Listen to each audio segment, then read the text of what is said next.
So you ended up at a website and you're looking at houses and you say to yourself, I want to buy that house.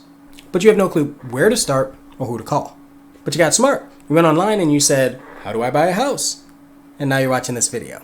So before you click on any links and you start getting spammed all over the place, let me explain the process. And if this is your first time to my channel, my name is Ian. I go by ianofAustin on the internet, and I am your realtor for the greater Austin metropolitan area. So let's go over the basics on how to buy a house.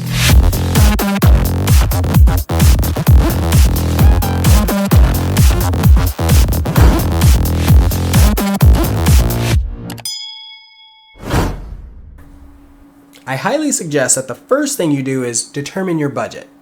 You can't go shopping if you have no money in your account. If you're paying cash, well, fine. But most of the time you're borrowing money from someone, and we call those people mortgage lenders.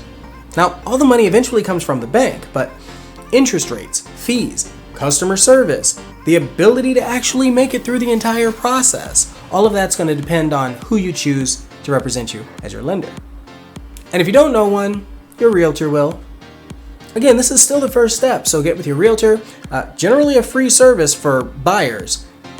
Talk to the lender and have them write you a letter showing how much money the bank will let you actually borrow to buy a home. It only takes a few minutes in most cases, and it's the only way you're going to know how much your monthly payment could be for that house.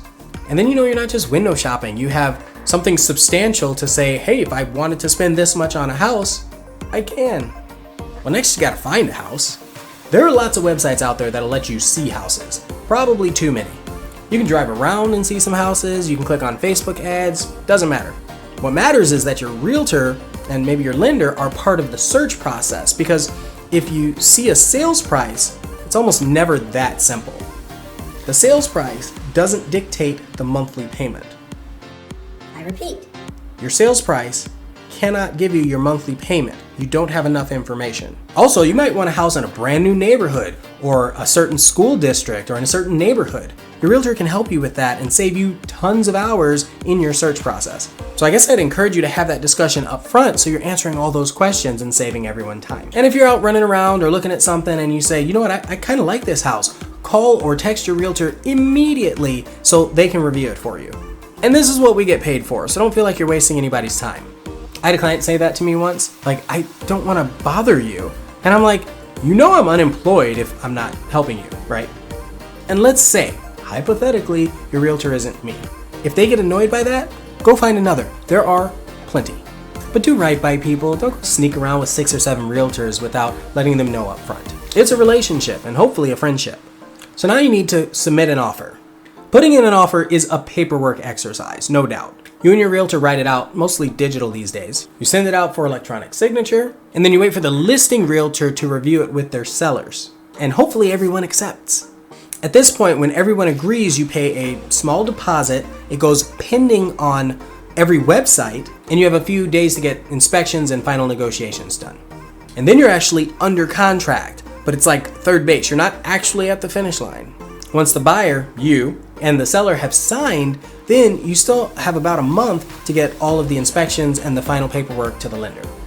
During that time, you can possibly negotiate further if there's a concern with the inspection or the appraiser comes in and says, hey, the house isn't worth what you're about to pay for it.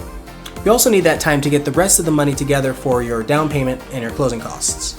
And it's toward the end of the month where you get that final date where you sign the last bit of paperwork and you wire your last bit of money, your largest chunk of money, and we call that closing. And most of the time you get to closing, you get the keys for the place, you might move in, everybody celebrates, gets all happy, and then you start working on whatever your next goal is. Most of the time it's moving into the house. Sometimes I talk a lot, so let's summarize. First, you get a pre-qual letter from your lender.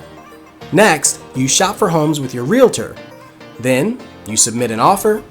After that, once it's accepted, you start getting all your inspections, deposits, and paperwork together.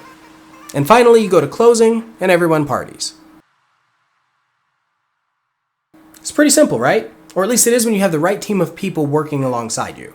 But if you have any other questions or you want me to make videos on more topics like this, let me know in the comments below. Before you go, don't forget to click subscribe and that little bell so you get notified of any future videos that I make. Thanks for watching.